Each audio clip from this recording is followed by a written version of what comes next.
नमस्कार, जन अपेक्षा न्यूज में आपका स्वागत है। मैं हूं आपके साथ अंकिता।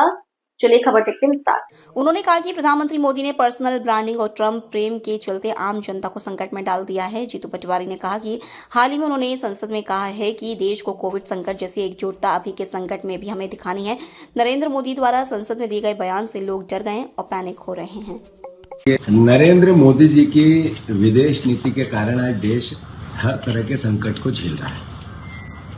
जो परंपरागत भारत की गुटनिरपेक्ष नीति थी, जिससे भारत के हितों का ध्यान रखा जाता था, मोदी जी ने अपनी पर्सनल ब्रांडिंग के लिए, ट्रम्प से प्रेम के लिए, उस भावना को देखते हुए देश के आम जन को संकट में डाल दिया।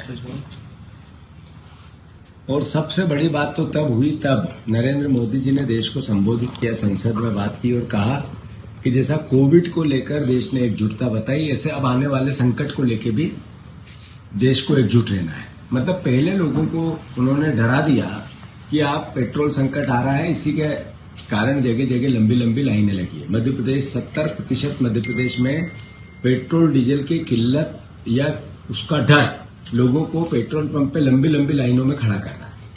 इसका अगर एकमात्र दोषी कोई है तो नरेंद्र मोदी का वो वक्तव्य, जिसके कारण लोग डर गए।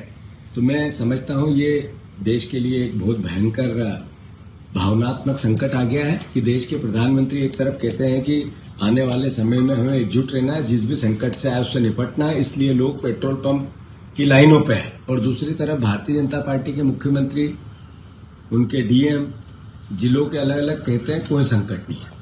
मतलब कुल मिला के जो राहुल गांधी जी ने देश के सामने शंका जाहिर की थी कि नरेंद्र मोदी के रहते अब ये संकट नहीं टल सकता है, और वही हो रहा है। तो मैं मानता हूं इस पूरी परिस्थिति में कांग्रेस पार्टी का दायित्व सकारात्मक देश के साथ खड़ा रहने का है, देश की जनता के साथ खड़ा रहने का है, और किसी भी परिस्थिति में हम आम जनता को कैसे सहयोग कर सकें, देश के लिए कैसे काम कर सकें, इसके लिए कांग्रेस जनों को प्रयास करने का समय है।